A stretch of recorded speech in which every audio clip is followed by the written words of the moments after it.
اللہ کی نعمتیں۔ اللہ ایک ہے، وہ زمین اور آسمان کا مالک ہے، اس کا کوئی شریک نہیں۔ ہم سب کو اللہ تعالیٰ نے پیدا کیا ہے، وہ سب کو پالنے والا ہے۔ اس نے انسانوں اور جنوں کو اپنی عبادت کے لیے پیدا کیا ہے۔ انسان اللہ تعالیٰ کی سب سے افضل مخلوق ہے۔ اللہ نے ہمیں سوچنے کے لیے عقل دی، اس نے ہمیں ہاتھ، پاؤں، آنکھیں اور کان دیے جن سے ہم کام لیتے ہیں۔ اللہ نے ہمیں بے شمار نعمتیں عطا کی ہیں۔ دن کے وقت سورج نکلتا ہے، سورج سے ہمیں روشنی اور حرارت ملتی ہے۔ سورج کی روشنی جانداروں کے لیے بہت ضروری ہے۔ رات کو روشن کرنے کے لیے اللہ تعالیٰ نے چاند اور ستارے بنائے ہیں، کام کرنے کے لیے دن اور آرام کرنے کے لیے رات بنائی ہے۔ اللہ تعالیٰ نے ہمارے لیے زمین بنائی ہے جس پر ہم چلتے پھرتے دوڑتے اور کودتے ہیں۔ زمین پر کہیں میدان ہیں اور کہیں پہاڑ ہیں۔ اس میں ہمارے لیے بہت سی قیمتی چیزیں ہیں، جیسے سونا، چاندی، لوہا اور گیس۔ ہم محنت کر کے یہ چیزیں حاصل کر سکتے ہیں۔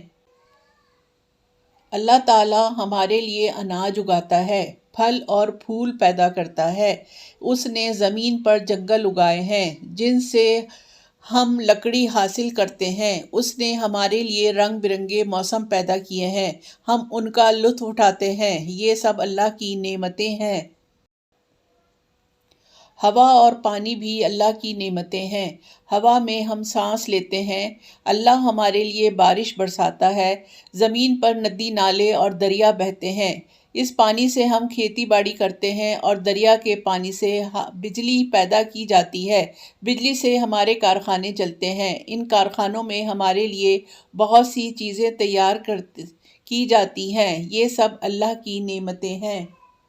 اللہ تعالیٰ نے ہمارے لیے پرندے اور جانور پیدا کیے جن سے ہم فائدہ اٹھاتے ہیں۔ کچھ جانوروں کا ہم گوشت کھاتے ہیں جس سے ہمیں صحت اور طاقت حاصل ہوتی ہے۔ کچھ جانوروں کو ہم بار برداری کے لیے استعمال کرتے ہیں۔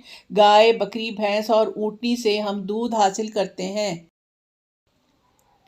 اللہ تعالیٰ نے ہمیں صحت عطا کی ہے۔ صحت اللہ تعالیٰ کی بہت بڑی نعمت ہے۔ صحت نہ ہو تو زندگی کا مزہ ختم ہو جاتا ہے۔ بیمار آدمی نہ تو خود کوئی کام کر سکتا ہے، نہ ہی کسی کی مدد کر سکتا ہے۔ ہمیں اللہ کا شکر ادا کرنا چاہیے